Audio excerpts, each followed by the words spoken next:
फिर ये खुशबू हल्की होते होते गायब हो गई। उस वक्त रात के 2:30-3 बजे का अमल होगा। अब वहाँ मेरा बैठना बेकार था। मेरा और पंडित दोनों का काम हो चुका था। मैंने सोचा यहाँ बैठकर क्या करूँगा, वापस पंडित के पास ही चलता हूँ। मैं उठा और पंडित की कोठरी की तरफ चलने लगा। रेत के टीलों पर गहरी खामोशी छाई हुई थी। वहाँ कोई दरख्त भी नहीं था। रेत ठंडी और नरम थी। ओस गिर रही थी। खुनकी भी ज्यादा हो गई थी।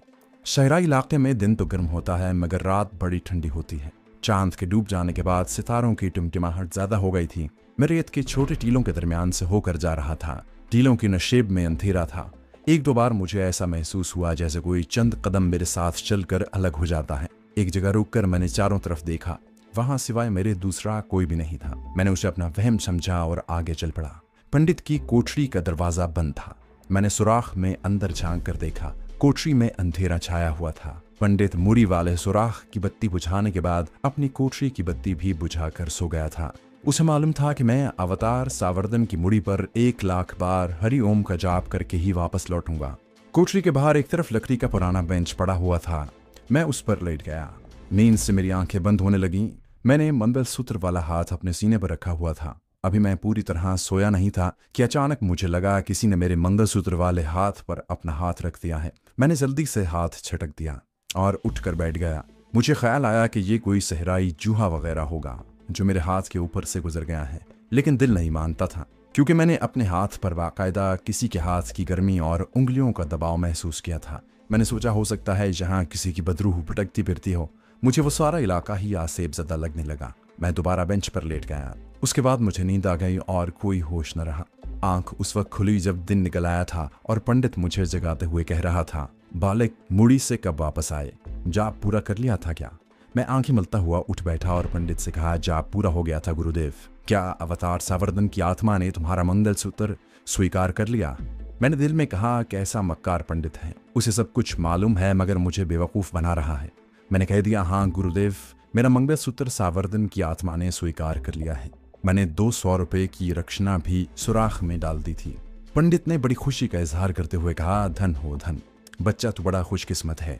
जा, अब तेरा हर जन्म में कल्याण होगा। मैंने कहा, गुरुजी अब आज्ञा दें, मैं वापस अहमदाबाद जाऊंगा। पंडित मुझसे कुछ और रकम बटोरना चाहता था। दोनों हाथ नफी में हिलाते हुए बोला, ना बच्चा, अभी तेरा कर्म कांड पूरा नहीं हुआ। तेरे मंगलसूत्र पर मुझे महावीर जी का खास मंत्र पढ़कर फूंकना होगा। मैंने बेजारी से उससे पूछा, इसके कितने पैसे होंगे?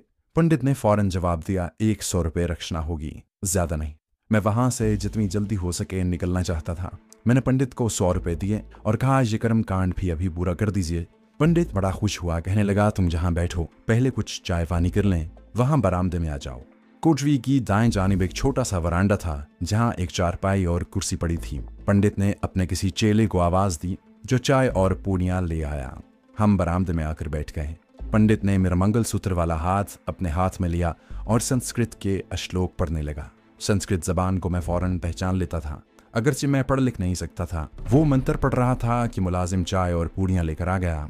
उसने ट्रे चारपाई पर रख दी। पंडित ने मंत्र मुख्तसर करके मेरी कलाई पर बंधे हुए जाफरानी मंगलसूत्र पर 2 बार फूंका और मुस्कुराता हुआ कहने लगा, अब तेरा सारा काम हो गया है। अब तू अवतार सावर्धन का पक्का भक्त बन गया है। ये लो पूड़ियां खाओ। जल्दी जल्दी मैंने थोड़ा बहुत खाया। पंडित ने केतली में से चाय प्याली में डालकर मुझे दी। दासवर्धन, तू बड़ा वरदान है। तूने जैनी धर्म का कर्म कांड भी पूरा कर लिया है। अब तू जैन भगत बनकर महावीर जी की भक्ति मार्ग का प्रचार कर, तेरा पुनर्जन्म खत्म हो जाएगा। मैंने कहा, गुरुजी, ये सब तुम्हारी कृपा है। मैंने यही सोचा है कि अब बाकी जीवन महावीर जी की भक्ति करके ही गुजारूं। जहां हम वरांडे में बैठे थे वहां जरा फासले पर एक दरख्त था, शायद कीकर का दरख्त था। उसी दरख्त के साथ एक बकरी और एक गाय बंधी हुई थी। मेरी निगाह यूं ही उसकी तरफ गई तो देखता हूं कि वही रात वाली औरत दरख्त के पास खड़ी मेरी तरफ देख रही है।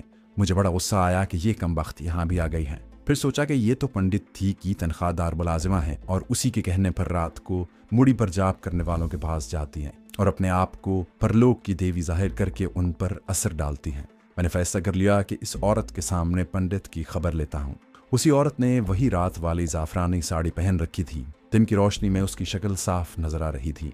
उसके नक्श बड़े तीखे थे और रंग सांवला था। वो मुझे अजीब सी नजरों से देख रही थी। फिर आहिस्ता आहिस्ता चलती हमारी तरफ आने लगी। मैंने पंडित से कहा, गुरुजी, आप बड़े वरदान जैनी हैं। आप तो अपने पुजारियों को जो कहें वो आपको पेश कर देते हैं, फिर आपको क्या जरूरत है कि आप औरत को पैसे देकर मुड़ी पर जाप करने वालों के पास उन पर असर डालने के लिए भेजते हैं। पंडित बड़ा हैरान होकर मुझे तकने लगा। बोला, मैंने तो ऐसा कभी नहीं किया। वो जो मैंने तुम्हें बरहना औरत के बारे में खबरदार किया था वो तो एक बदरू है। यहाँ सब तबरें और मुड़ियां हैं, यहाँ रात को अक्सर बदरूहें फिरती हैं। मैंने उसी काम के लिए कोई औरत नहीं रखी। इसी दौरान वो जाफरानी साड़ी वाली औरत जिसने मुझे अपना नाम चंद्रिका बताया था हमारे करीब आकर खड़ी हो गई थी और मेरी तरफ मुसलसल देखे जा रही थी। मैंने उस औरत की तरफ इशारा करते हुए जरा तुर्श लहजे में कहा, तो फिर ये औरत रात को मेरे पास किसने भेजी थी? मैंने जिस तरफ इशारा किया था पंडित जी ने उस तरफ देखा, फिर ज्यादा हैरान होकर मेरी तरफ मुतवज्जे होकर पूछा, तुम किस औरत की बात कर रहे हो? मैंने मजीद वसीली आवाज में कहा, ये औरत जो हमारे सामने खड़ी है क्या आपको नजर नहीं आ रही? पंडित ने एक बार फिर जिस तरफ मैंने हाथ से इशारा किया था उस तरफ देखा। अब पंडित के चेहरे पर ऐसे तासुरात जाहिर हुए जैसे उसे मेरी दिमागी सेहत पर शक होने लगा है। उसने कहा, यहाँ तो कोई औरत नहीं है, तुम किस औरत की बात कर रहे हो? मुझे बड़ा गुस्सा आया कि ये पाखंडी पंडित दिन की रोशनी में मेरी आंखों में धूल झोंकने की कोशिश कर रहा है। एक औरत हमारे सामने खड़ी है और ये मुझे ये तासुर देकर बेवकूफ़ बना रहा है कि यहाँ तो कोई औरत नहीं है। जाफरानी साड़ी वाली औरत मुझसे कोई एक कदम दूर खड़ी थी। मैं गुस्से में उठा कि उस औरत का हाथ पकड़कर पंडित को बताऊं कि मैं उस औरत की बात कर रहा हूं जो तुम्हारी रखेल है। जैसे ही मैंने उस औरत की कलाई पकड़नी चाही, मेरा हाथ उस औरत की कलाई के हार पार हो गया, जैसे मैंने हवा को पकड़ने की कोशिश की हो। मैंने बौखलाहट में औरत के बाजू पर हाथ डाला तो उसका बाजू भी मेरे हाथ में ना आया। ऐसा लग रहा था जैसे वो औरत हवा की बनी हुई है।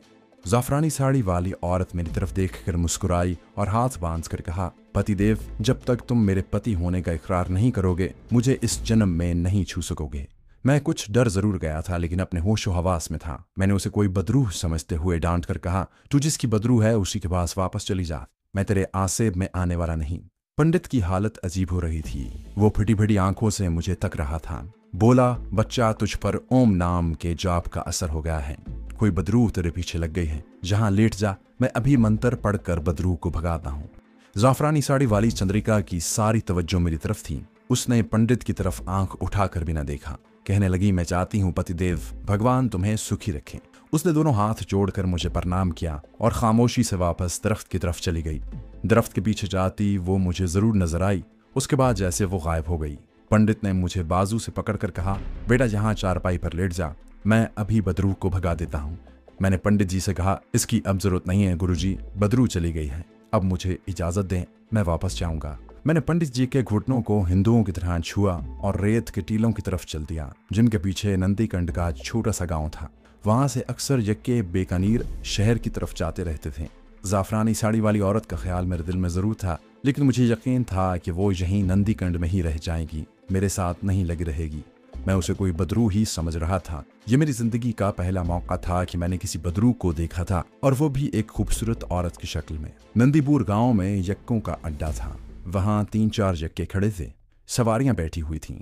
मैं भी एक यक्के में बैठ गया। अब मुझे खुफिया पुलिस के आदमी का ख्याल आ गया कि कहीं वो भी मेरा पीछा करता वहां ना गया हो। मैंने बड़ी एहतियात के साथ गर्दन घुमाकर आसपास देखा। वहां तकरीबन सब देहाती औरतें और मर्द ही थे। वो खुफिया पुलिस वाला आदमी मुझे दिखाई न दिया। मैं मुतमईन होकर बैठा रहा। थोड़ी देर बाद यक्का सवारियों को लेकर बीकानेर शहर की तरफ चल पड़ा। बीकानेर वहां से 8 मील दूर था। ये कच्चा रेतीला रास्ता था जो बड़ी सड़क से निकलकर नंदीकंड के गांव की तरफ जाता था। जब बड़ी सड़क आई तो यक्का उसके किनारे किनारे चलने लगा। उसी सड़क पर से कभी कभी कोई ट्रक गाड़ी या फौजी जीप गुजर जाती। बीकानेर शहर पहुंचकर मैं अपने होटल में आ गया। ये एक दरमियाने दर्जे का होटल था जो लारी अड्डे के अकब में वाक़ था। मेरा कमरा दूसरी मंजिल पर था। छोटा सा कमरा था, गुस्ल खाना साथ ही था, इसलिए मुझे दुगना किराया देना पड़ा। मैंने कमरे में आते ही गुस्ल किया, कपड़े पहने। होटल का मुलाजिम लड़का आ गया। उसने पूछा, भोजन किस वक्त लाऊं सर? मैंने उससे पूछा, तुम्हें मालूम है जोधपुर को गाड़ी किस वक्त जाती है? लड़का बोला, गाड़ी तो शाम को 7 बजे जाती है सर, आप लारी पर क्यों नहीं चले जाते? यहाँ से घंटे घंटे बाद जोधपुर को लारियाँ चलती हैं। मैंने कहा, ठीक है, तुम ऐसा करो, मेरे लिए चाय ले आओ। कमरे में कल का हिंदी का अखबार पड़ा था। मैं हिंदी पढ़ लिख लेता था। मैं पलंग पर लेटकर अखबार पढ़ने लगा। छत के साथ लगा हुआ पंखा धीमी रफ्तार से चल रहा था। कमरे की खिड़की खुली थी जिसमें से हवा अंदर आ रही थी, जो आहिस्ता आहिस्ता गर्म होती जा रही थी।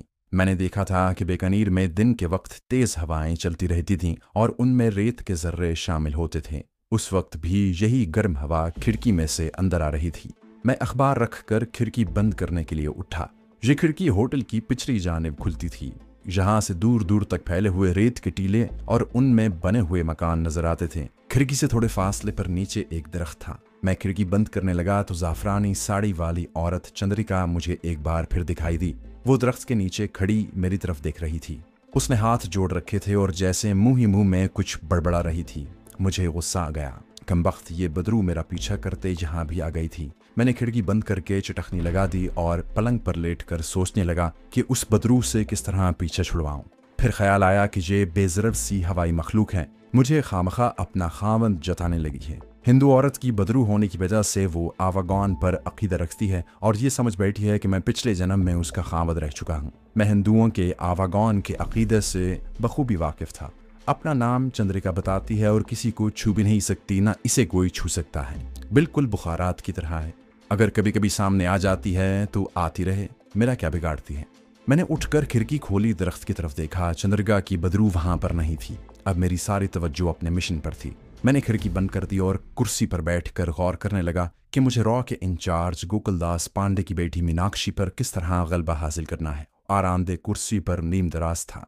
कुनूदगी सितारी हो गई और सो गया। आंख खुली तो कमरे में अंधेरा था। जल्दी से उठकर बत्ती जलाई, घड़ी देखी, शाम के 7:30 बज रहे थे। होटल के लड़के ने कहा था कि बीकानेर से शाम के वक्त गाड़ी जोधपुर को जाती है। मैं नीचे जाने लगा तो दरवाजे पर दस्तक हुई। मैंने दरवाजा खोला। सामने होटल वाला लड़का चाय की प्याली लिए खड़ा था। सर मैं पहले भी दरवाजा खटखटा कर चला गया था, आप शायद सो रहे थे। मैंने कहा जोधपुर जाने वाली गाड़ी का टाइम क्या है? लड़का बोला 7 बजे वाली गाड़ी तो चली गई है, अब रात को 12 बजे एक गाड़ी जाएगी। मुझे बड़ा अफसोस हुआ कि खामखा सो गया और गाड़ी छूट गई। मैं अब 1 मिनट भी ज़ाया नहीं करना चाहता था और जितनी जल्दी हो सके वापस अहमदाबाद पहुंचकर अपने मिशन का ऑपरेशन शुरू करना चाहता था। मैंने चाय की प्याली ले ली और लड़के से कहा, मैं खाना नहीं खाऊंगा, अगर सो गया तो मुझे 11 बजे रात को आकर जगा देना, दरवाज़ा खुला होगा। ठीक है सर। लड़का चला गया। मैंने दरवाज़ा बंद कर लिया और कुर्सी पर बैठकर चाय पीने लगा। चाय ख़त्म की। कमरे में कुछ गर्मी सी महसूस हुई। उठकर खिड़की खोल दी। खिड़की में से बीकानेर के सहराई खुनक हवा के झोंके अंदर आने लगे। मेरे पास कोई सामान तो था नहीं। कलाई में मंगलसूत्र बंधा हुआ था। माथे पर जैन मत का तिलक लगा था। जेब में इंडियन करेंसी के 150-200 रुपए बाकी महफूज पड़े थे। बज़ाहिर अहमदाबाद तक मेरा रास्ता साफ था। खतरे की कोई बात नहीं थी। मेरा हुलिया पूरा जैनी हिंदुओं जैसा था। मैं हिंदी में बात कर सकता था। किसी को जरा सा भी शक नहीं पड़ सकता कि मैं मुसलमान हूँ। जोधपुर की गाड़ी छूटने में अभी 3-4 घंटे पड़े थे। कमांडो ट्रेनिंग ने मेरे आसाब को फौलाद से भी ज्यादा सब्र आजमा और मजबूत बना दिया था। मैं बंद कमरे में बैठकर 3-4 घंटे इंतजार कर सकता था, लेकिन न जाने क्यों मुझे बेचैनी सी महसूस होने लगी। मेरी छठी हिस्स मुझे किसी खतरे से आगाह कर रही थी। पहले तो मैंने यही समझा कि चूंकि मेरी सारी तवज्जो जल्द अज जल्द अहमदाबाद पहुंचने के लिए है, इसलिए गैर शऊरी तौर पर मेरे आसाब इस्तराब का इजहार कर रहे हैं। मैं पलंग से टेक लगाकर नींद दराज हो गया। आंखें बंद कर लीं। सोचा थोड़ी देर आराम कर लेता हूँ। आगे ट्रेन में अहमदाबाद तक मेरा बड़ा लंबा सफर है। जोधपुर में गाड़ी भी बदलनी पड़ेगी। मेरा ख्याल खुफिया पुलिस के आदमी की तरफ चला गया। कहीं वो मेरा पीछा करता होटल तक न पहुंच गया हो। लेकिन सारा दिन वो मुझे कहीं नजर नहीं आया था। हो सकता है मेरे बारे में उसका ये शुबा कि मैं हिंदुओं के भेस में मुसलमान पाकिस्तानी जासूस हूँ दूर हो गया हो और उसने मेरा पीछा करना तर्क कर दिया हो, वरना वो होटल के अंदर इर्द गिर्द मंडलाता जरूर नजर आ जाता। इतने में मुझे दरवाजा खुलने की हल्की सी आवाज आई। मैंने लेटे लेटे आंखें खोल दी। कमरे की बत्ती जल रही थी। उसकी रोशनी में मैंने जो मंजर देखा उसने एक बार तो मेरे जिस्म को बर्फ की तरह ठंडा कर दिया। मुझे यूं लगा जैसे मेरा खून मेरी रगों में जम गया है। दरवाजे में वही खुफिया पुलिस वाला आदमी खड़ा था। उसके हाथ में पिस्तौल था और पिस्तौल का रुख मेरी तरफ था। उसने बड़े सुकून से कहा, तुम मुसलमान हो, पाकिस्तानी जासूस हो। ये बात साबित हो गई है, कोई हरकत न करना। मेरा पिस्तौल भरा हुआ है और मेरा निशाना कभी खाली नहीं गया। मैंने भी बड़ी जल्दी अपने हवास पर काबू पा लिया और कहा, महाश जी, आपको गलत फहमी हुई है। मैं ना तो मुसलमान हूँ ना पाकिस्तानी जासूस हूँ। मैं जैनी हिंदू हूँ। मेरा नाम दास वर्धन है। नंदीकंड के पंडित जी से मंगलसूत्र लेने आया था। अब वापस अहमदाबाद जा रहा हूँ। खुफिया पुलिस वाले ने मुझे गाली देकर कहा, थाने चलकर जब तुम्हारा पाजामा उतरवाया गया तो तुम्हारे मुसलमान होने का राज खुल जाएगा।